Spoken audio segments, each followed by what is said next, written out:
বর্তমানে বাংলাদেশ থেকে যারা সিঙ্গাপুরে আসতে চায় তাদের কিন্তু মোটামুটি 11 লক্ষ টাকা 11.5 লক্ষ টাকা খরচ হচ্ছে। স্ক্রিলেই আসেন বা আনস্ক্রিলেই আসেন সমান সমান। এখন বলতে পারেন যে ভাই আমি সিঙ্গাপুরে যাই স্ক্রিল করব, কত টাকা নেবে? বা ভাই সিঙ্গাপুরে গিয়ে স্ক্রিল করব না আনস্ক্রিলে যাব, তাহলে কত টাকা নেবে? মোটামুটিভাবে সেম 12 ঘন্টায় যে কাজ করতাম সেই কাজ আমি 7 ঘন্টায় করি। কারণ আমি খাউনের টাইমে আমি কাজ করি, কোনো রেস্ট নেই না, প্রত্যেক টাইম কাজ করি। আর এর কারণে মনে করেন যে এই আলহামদুলিল্লাহ স্যালারিও ভালো আসে। তো আপনারাও করতে পারবেন এই কাজগুলো, কোনো সমস্যা নেই। তবে আগে আপনাকে সিঙ্গাপুরে আসতে হবে, স্ক্রিল করতে হবে, সিঙ্গাপুরে পুরাতন হইতে হবে, তারপরে আপনারা পাবেন ভালো ভালো স্যালারি। $2,000, $2,500, 2 লাখ, 2.5 লাখ টাকা কোনো ব্যাপার না। 2 বছরে আপনি 12 লাখ টাকা ইনকাম করছেন, সেই টাকাটা আপনি 1 বছর ইনকাম করতে পারবেন, এটা কনফার্ম। সেভ করতে পারবেন। $1,200, $1,100, $1,300 ইনকাম করা কোনো ব্যাপার না সিঙ্গাপুরে, যখন আপনি কাজ শিখে যাবেন এবং স্কিল করা থাকবে আপনার। সিঙ্গাপুরে আসতে তো এখন হিউজ পরিমাণ টাকা লাগে, 10 লাখ, 12 লাখ, 11 লাখ, 13 লাখ টাকা এরকম লাগে, যার কাছ থেকে যে যেরকম নেই। তো এখন এত টাকা খরচ করে আইসা আপনি কয় টাকা স্যালারি এখানে পাবেন? হ্যাঁ, তারপরে আপনার এই মাসে খরচ কত যাইবো, তারপরে আপনি দেশে কত পাঠাইতে পারবেন। ভালোবাসার অভ্যাস আছে, এই আপনার অ্যাফেয়ার করার, গার্লফ্রেন্ডের অভ্যাস আছে, তাদের কিন্তু খরচটা আবার আলাদা। তাদের এই বিড়ি খাওয়ার অভ্যাস থাকবো, তারপরে মাখান খাবার, ড্রিঙ্কস খাবার, গার্লফ্রেন্ডের খরচ দেওয়া, মার্কেটিং করে দেওয়া, তখন দেখা গেল তার মাসে $500 লেগে যাইব টাকা। হ্যালো বন্ধুরা, আসসালামু আলাইকুম। আমি সাইদুর রহমান সিঙ্গাপুর থেকে আরেকটা নতুন ভিডিওতে আপনাদের সবাইকে স্বাগতম। তো যাই হোক, অনেক দিন বিরতি দিয়ে ভিডিও তৈরি করতে হয়, কারণ হচ্ছে সময় থাকে না।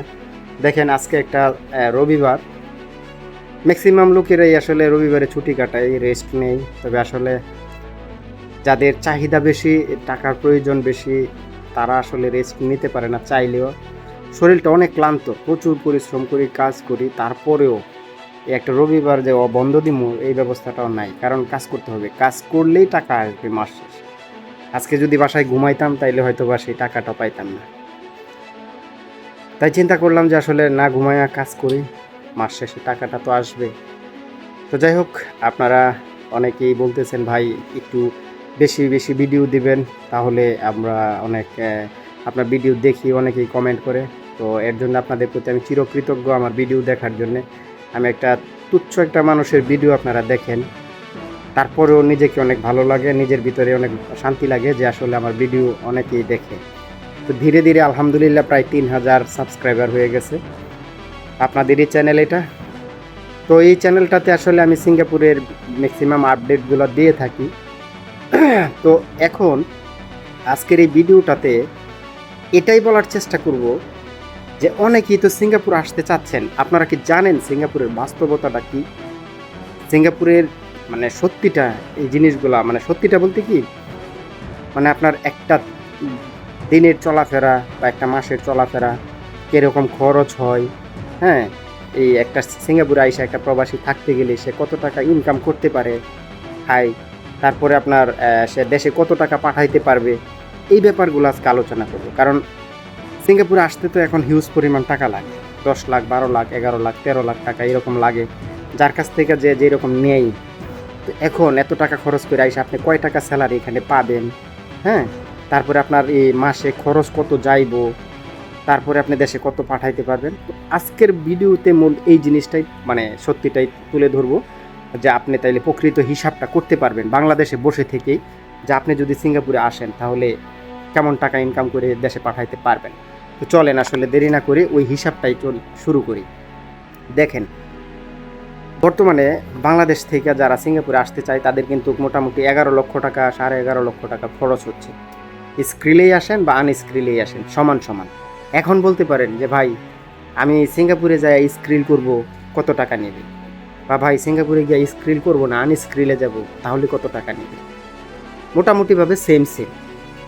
হ্যাঁ, এখানে আইসা যদি আপনি স্ক্রিল করেন তাও আপনার এই 11.5 লক্ষ টাকা, 12 লক্ষ টাকা। যদি আইসা স্ক্রিল না করেন এখানে হয়তো বা 30-40 হাজার টাকা, 20,000 টাকা বেশ কম হইতে পারে সর্বোচ্চ। এখন বলতে পারেন যে ভাই তাইলে আর এই স্ক্রিল আর আনস্ক্রিলে এই মূল্যটা কী হইল? এখন আপনাদেরকে এই ব্যাপারটা আগে বুঝাইয়া বলি, তারপরে বাকিটা বলতেছি। যদি আপনি এখন আনস্ক্রিলে সিঙ্গাপুরে আসেন তাও 2027 সালে আপনি নিজের থেকে স্কিল করতে পারবেন, কারো অনুমতি লাগবে না, মানে আপনি নিজেই করতে পারবেন। এই রুলসটা সামনে আসতেছে। তার মানে কি, এখন আপনি যদি বইলে আসেন যে আমি গিয়ে স্কিল করব, তাও যেই টাকা, আর যদি আনস্কিলে আসেন তাও সেই টাকা। কারণ আনস্কিলে আসার পরে আপনি সামনে সুযোগ পাইতেছেন স্কিল করার জন্য। তো আশা করি বুঝতে পারছেন। এখন এতগুলো টাকা খরচ করে সিঙ্গাপুরে আসবেন আপনি, তো এই টাকাটা আপনি ইনকাম করতে কতদিন সময় লাগবে? এই 12 লাখ টাকা ইনকাম করতে আপনার কতদিন সময় লাগবে, এবং এক মাসে আপনার এই সিঙ্গাপুরে কত টাকা ইনকাম করবেন, এবং আপনার কত টাকা খরচ হবে, দেশে কত টাকা পাঠাইবেন? দেখেন, জেনারেলি যখন একটা লোক আনস্কিলে সিঙ্গাপুরে আসে, তখন তার বেসিকটা দেয় $17, $18, পাশাপাশি ওভারটাইম দেয় 1.5 গুণ। তো সেই মিলাই আপনার এই ধরেন একটা লোকের 700-800 সর্বোচ্চ টাকা স্যালারি হয়। এখন আপনি যদি সিঙ্গাপুরে আসেন, প্রথম অবস্থায় 800 টাকা করে স্যালারি পান প্রতি মাসে, তাহলে এই সিঙ্গাপুরে আপনি থাকার জন্য আপনাকে মিনিমাম যেই খরচটা হবে সেইটা আমি বলতেছি, যে আপনি কোনো বাজে কাজে নাই, কোনো বাজে কাজে লিপ্ত নাই, যেমন আপনি কোনো নেশাপানি করেন না, বা আপনার মেয়েদের প্রতি কোনো আকর্ষণ নেই, মানে গার্লফ্রেন্ড এগুলার কোনো আকর্ষণ নেই, তাহলে আপনার কত খরচ হবে? দেখেন, আপনি সিঙ্গাপুরে সাধারণত যখন কাজের সাইটে যাবেন, কাজ করতে যাবেন, সিঙ্গাপুরের ওয়েদারটা এরকম, না গরম না শীত, এখানে এইরকম অবস্থা। তো এখানে ম্যাক্সিমাম লোকেরাই যখন হার্ড ওয়ার্ক করে, প্রচুর পরিশ্রম করে, তখন সিঙ্গাপুরে কিন্তু একটা আকর্ষণীয় জিনিস আছে, সেটা হচ্ছে রেড বুল। এটা কিন্তু সিঙ্গাপুরের একটা মোস্ট ফেভারিট ওয়ার্কারদের জন্য একটা খাবার। এটা সিঙ্গাপুরিয়ানরা খায় না, বা অন্য অন্য দেশের তারা খায় না, খুবই কম খায়। যারা খুব বেশি পরিশ্রম করে তারা খায়। তবে আমরা বাংলাদেশের যারা আছে, যে সমস্ত শ্রমিক ভাইরা আছে, তারা ম্যাক্সিমাম এই জিনিসটা খায়। কারণ হচ্ছে এই রেড বুলটা খাইলে, মানে এটাতে প্রচুর পরিমাণ সুগার, ক্ষতি, সব দিক দিয়েই ক্ষতি, তারপরও খাই। এখন খাই কারণ হচ্ছে এটা খাইলে শরীরে একটা এনার্জি আসে। এনার্জি কি, এটা খাওয়ার পরে একটা ফিলিংস আসে যে আপনার পাওয়ার, শরীরে একটু শক্তি আসে, এরকম বোঝা যায় আর কি। তখন সে কাজ করতে পারে একটু বেশি, বাস্তব কথা যেটা। তো দৈনিক একটা রেড বুল হইলেও ওই লোকটা খায়। তো যখন একটা ড্রিঙ্কস, রেড বুল খাক অথবা অন্য ড্রিঙ্কস খাক, যেটাই খাক, একটা ড্রিঙ্কস যদি খায় সর্বনিম্ন, তারপর আপনার মাসে 30টা ড্রিঙ্ক যাইব $30। এখন আপনি যদি এই যে ক্যাটারিং খান, এই যে আমি ক্যাটারিং খাই, দেখছেন এই যে আমার খাবার, এই ক্যাটারিংটা অর্ডার দিয়ে খাইছি। এখন এই ক্যাটারিং এক মাসের জন্য $140, কারো কারো ক্ষেত্রে 150, এরকম। 150 টাকা যদি ক্যাটারিংয়ের খাবার যায়, আর 30 টাকা যদি আপনার ড্রিঙ্কসের খরচ যায়, তাহলে $180। আর পাশাপাশি আপনার মোবাইলের এমবি ভরতে হইব $15, তাহলে $195। এরপরে আপনার মনে করেন যে পুরো এক মাসের মধ্যে কিছু ফল ফ্রুট তো খাইতে হয়, বিভিন্ন আবিজাবি, এগুলার জন্য ধরেন না আরও $30-40।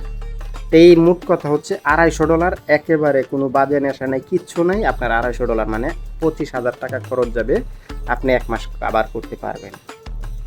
এখন যাদের একটু অন্য টাইপের নেশা আছে, বিড়ি খাওয়ার, তখন তার তো খরচটা বাইরে যায় আরও $100, তাহলে $350 হইব। যারা বিড়ি খায় তাদের খরচটা হইব সিঙ্গাপুরে $350, 35,000 টাকা। তাইলে 800 টাকা স্যালারি পাইলে যদি আপনি বিড়ি টিড়ি না খান, হিসাবটা বুঝছেন কত টাকা থাকে। $250 গেলে আপনার $600 ধরেন না, $550, 50,000, 50,000 টাকা দেশে পাঠাইতে পারবেন। তো মাসে যদি 50,000 টাকা বাড়িতে পাঠান, তাইলে আপনার 1 বছরে 6 লক্ষ টাকা, 2 বছরে 12 লক্ষ টাকা। তো যে টাকাটা খরচ করে আপনি সিঙ্গাপুরে আসবেন, ওই টাকাটা আপনি 2 বছরে ইনকাম করতে পারবেন। তবে এই 12 লক্ষ টাকা যে 2 বছর ইনকাম করছেন, এই 2 বছর পরে আপনি এই 12 লক্ষ টাকা 1 বছর ইনকাম করবেন, যখন আপনি এখানে স্কিল করে ফেলবেন, একটা কাজের স্কিল চলে আসবে আপনার মধ্যে, আপনি কাজ শিখে ফেলবেন এবং কোম্পানিটা পাল্টাইবেন। কারণ কোম্পানিতে থাকলে আপনার 2 টাকা 3 টাকা বেসিক হয়তো বা বাড়াইতে পারে, কিন্তু যখন কোম্পানি পাল্টাবেন তখন আপনি আর একটু স্যালারি হাই পাবেন, এটা বাস্তব। ওই কোম্পানিতে থাকলে আপনি স্যালারি হাই পাবেন না। তো এই জন্যই বলি, যারা যে কোম্পানিতে আসেন নতুন অবস্থায় আইসা, যে কাজটা থাকবেন ওই কাজটা ভালো করে মনোযোগ দিয়ে শিখবেন, তাহলে পরবর্তীতে কোম্পানি পাল্টাইলে আপনি ভালো টাকা স্যালারি পাবেন। তখন যে 2 বছরে আপনি 12 লাখ টাকা ইনকাম করছেন, সেই টাকাটা আপনি 1 বছর ইনকাম করতে পারবেন, এটা কনফার্ম। সেভ করতে পারবেন। $1,200, $1,100, $1,300 ইনকাম করা কোনো ব্যাপার না সিঙ্গাপুরে, যখন আপনি কাজ শিখে যাবেন এবং স্কিল করা থাকবে আপনার। তো আশা করি বুঝাইতে পারছি। এখন যাদের ওই যে ভালোবাসার অভ্যাস আছে, এই আপনার অ্যাফেয়ার করার, গার্লফ্রেন্ডের অভ্যাস আছে, তাদের কিন্তু খরচটা আবার আলাদা। তাদের এই যে বিড়ি খাওয়ার অভ্যাস থাকবো, তারপরে মাখান খাবার, ড্রিঙ্কস খাবার, গার্লফ্রেন্ডের খরচ দেওয়া, মার্কেটিং করে দেওয়া, তখন দেখা গেল তার মাসে $500 লেগে যাইব। তখন সে বাড়িতে সর্বোচ্চ 20,000 টাকা পাঠাইতে পারবো। তো যারাই মনে করেন বাপের এতগুলা টাকা খরচ করে সিঙ্গাপুরে আসবেন, বা যে বাবা মা আপনার সন্তানকে পাঠাইবেন, যারা দেখতেছেন, অনেক আমার ভিডিওগুলো আসলে ফ্যামিলি সবাই দেখতে পারবে, এরকম ভিডিও তৈরি করি। তো আপনার সন্তানকে যদি পাঠানোর চিন্তা করে থাকেন সিঙ্গাপুরে, তাহলে অবশ্যই এই জিনিসগুলো খেয়াল করে তারপরে পাঠাবেন, যে তার কি এই ধরনের কোনো অভ্যাস আছে কিনা। যদি থাকে তাহলে চেষ্টা করবেন যাতে এইগুলা বাদ দিয়ে তারপরে আসে মন থেকে। কারণ এতগুলো টাকা খরচ করে পাঠাবেন বা আসবেন, সেই জিনিসগুলো থাকলে তো আর আপনি দেশে টাকাতে পাঠাইতে পারবেন না। তো যাই হোক, খরচ কয় টাকা লাগে, দৈনিক খরচ কত হবে, মাসে কত আপনি সেভ করতে পারবেন, সব কিছুই বললাম। পাশাপাশি সিঙ্গাপুরে যখন আপনি পুরাতন হবেন, যতই পুরাতন হবেন আপনি, ততই কিন্তু আপনার টাকার পরিমাণ বাড়তে থাকবে। এটা বাস্তব। আপনি যখন 5 বছর থাকবেন, তখন আপনার একটা কোর্টেড পরীক্ষা দেওয়া হয়ে যাবে। ওই কোর্টেড পরীক্ষা দেওয়া থাকলে একটা লোকের তখন সর্বনিম্ন স্যালারি তার মানে বেসিক 30 টাকা থাকে, তাতে কোনো সন্দেহ নাই। এবং ভালো ভালো একটা পর্যায়ে যাওয়া 5 বছর পরে একটা লোক অবশ্যই কোনো না কোনো একটা কাজে দক্ষতা অর্জন করে ফেলায়। আর যখন আপনি কোনো একটা কাজে দক্ষতা অর্জন করবেন, তখন আপনি আপনার কোম্পানি আপনাকে, অন্য অন্য কোম্পানি আপনাকে নিতে চাইবে, কারণ দক্ষ লোকের দরকার। সিঙ্গাপুরে আসলে ওই সাবু দেওয়ার কাজ, এই যে পরিষ্কার করা, ক্লিন করা, ওগুলার কাজের মূল্য নেই। আপনি প্র্যাকটিক্যালি যে কাজগুলোর দরকার, সেই কাজগুলো আপনি শিখতে পারলে কাজে দিবে। এটা হচ্ছে বাস্তব কথা। কত রকমের কাজ আছে, বিভিন্ন রঙের কাজ আছে, বিভিন্ন রকমের কাজ সিঙ্গাপুরে আসলে আপনি জানতে পারবেন। তারপরেও আপনারা কারা কোন কাজ জানতে চান, অবশ্যই আমার ভিডিওর কমেন্ট বক্সে কমেন্ট করবেন, ইনশাল্লাহ আমি রিপ্লাই দেওয়ার চেষ্টা করব। আর যারা আমার সাথে যোগাযোগ করতে চান, কেন যোগাযোগ করবেন ভাই, আমি সবাই ম্যাক্সিমাম লোকে মনে করে আমি দালাল, আমি দালালি করি, লুকানি, কারো টাকা মায়েরা দিমু বা দিছি, এরকম কিছুই না। আমি জাস্ট অনলি ভিডিও তৈরি করি, এতটুকু বলে দিই আপনাদের। তারপরে যদি কারো হেল্প বা সহযোগিতা প্রয়োজন পড়ে, অবশ্যই আমার সাথে যোগাযোগ করতে পারবেন। আমার চ্যানেলের ডেসক্রিপশনে ইমেল নাম্বার দেওয়া আছে, সেখানে একটা নক দিবেন, অবশ্যই আমি আপনাদের সাথে যোগাযোগ করার চেষ্টা করবো ইনশাল্লাহ। কারণ আপনাদের জন্যই আমার ভিডিও আপনারা দেখেন, তো আপনাদের উপকারে না আসলে কাদের উপকারে আসবে বলেন? আপনারা যদি ভিডিও না দেখতেন, তাহলে আমি নিজেও ভিডিও তৈরি করতাম না। তো যাই হোক, চ্যানেলটা যদি সাবস্ক্রাইব করে না থাকেন, অবশ্যই MX সাইদুর রহমান ইউটিউব এই চ্যানেলটা সাবস্ক্রাইব করবেন এবং ভিডিওটা লাইক করে শেয়ার করে দিবেন। তো যাই হোক গাইস, ভিডিওটা আর আজকে বড় করলাম না, যতটুকু বলার ছিল যে সিঙ্গাপুরে যদি আপনি আসতে চান, তাহলে কত টাকা আপনার খরচ হইতে পারে, আসার পরে আপনি 1 মাসে কীরকম খরচ হবে আপনার, মানে একেবারে চিপ, তারপরে একটু আয়াস আরাম করতে গেলে কত টাকা খরচ হবে, সব কিছুই বললাম। আর যে স্যালারিটা আপনি পাবেন বললাম, এটা সর্বনিম্ন স্যালারি বললাম, তার উপরে আপনি পাইতে পারেন যদি ভালো ওভারটাইম থাকে, ভালো কোম্পানিতে আসেন। কিন্তু প্রথম অবস্থায় এসে আপনি এই $800-900 পাবেন, এখন বর্তমান যে যুগ চলতেছে, যে সিস্টেম চলতেছে। তারপরে যদি যেই কোম্পানিতে আসবেন, ওই কোম্পানিতে যদি আপনার প্রতিদিন 10টা ডিউটি, রবিবারে ডিউটি থাকে, তাইলে আপনি $1,000-1,1200 আপনি স্যালারি পাবেন, সন্দেহ নাই তাতে কোনো। তো আসার আগে সিঙ্গাপুরে অবশ্যই চেষ্টা করবেন, যে এজেন্সির মাধ্যমে আসবেন, যে বলে আসার জন্য যে ভাই যে কোম্পানিতে দিতেছেন 100% ওভারটাইম আছে কিনা, এটা আপনি জানিয়েই আসবেন। ওভারটাইম ছাড়া আপনি জিন্দিগিতে সিঙ্গাপুরে টাকা ইনকাম করতে পারবেন না, এটা খাতে কলমে লেখা রাখেন। কোনো ব্যক্তি ওভারটাইম ছাড়া, তার যদি 50 টাকা বেশিও হয়, একলা হিসাব করে দেখেন, তাইলে আপনার এই রবিবারে যদি ডিউটি না থাকে 26 দিনে, প্রতিদিন 50 টাকা বেশি করে হইলো, যে আপনার এই 26 দিনে কয় টাকা হয়? 1200-1300 টাকা। তাহলে চিন্তা করেন, ওভারটাইমের খুব প্রয়োজন। তো যাদের আসবেন, যারা ভাবতেছেন সিঙ্গাপুরে, তারা অবশ্যই জেনে শুনে আসবেন, বলে আসবেন যে ভাই এই কোম্পানিতে এই কাজে কি 100% ওভারটাইম আছে কিনা। এই 7টা পর্যন্ত, এই যে 8টা-7টা ডিউটি, 2 ঘন্টার ওভারটাইম, এগুলো তো টাকা পোষে না। 10টা পর্যন্ত ডিউটি করতে হইব যারা বেসিকে আসবেন। আর যারা মনে করেন সাবের কাজ করেন, যেমন আমি এখন সাবের কাজ করি, ওভারটাইম থাকলো কি না থাকলো দেখার টাইম নেই। আমি 12 ঘন্টায় যে কাজ করতাম, সেই কাজ আমি 7 ঘন্টায় করি, কারণ আমি খাউনের টাইমে আমি কাজ করি, কোনো রেস্ট নেই না, প্রত্যেক টাইম কাজ করি। আর এর কারণে মনে করেন যে এই আলহামদুলিল্লাহ স্যালারিও ভালো আসে। তো আপনারাও করতে পারবেন এই কাজগুলো, কোনো সমস্যা নেই। তবে আগে আপনাকে সিঙ্গাপুরে আসতে হবে, স্কিল করতে হবে, সিঙ্গাপুরে পুরাতন হইতে হবে, তারপরে আপনারা পাবেন ভালো ভালো স্যালারি। $2,000, $2,500, 2 লাখ, 2.5 লাখ টাকা কোনো ব্যাপার না। তো সবাই ভালো থাকবেন, সুস্থ থাকবেন। আজকের মতো ভিডিওটা এখানে শেষ করতেছি। দেখা হচ্ছে পরবর্তী কোনো একটা ভিডিওতে। সে পর্যন্ত সবাই ভালো থাকবেন, সুস্থ থাকবেন। আল্লাহ হাফেজ।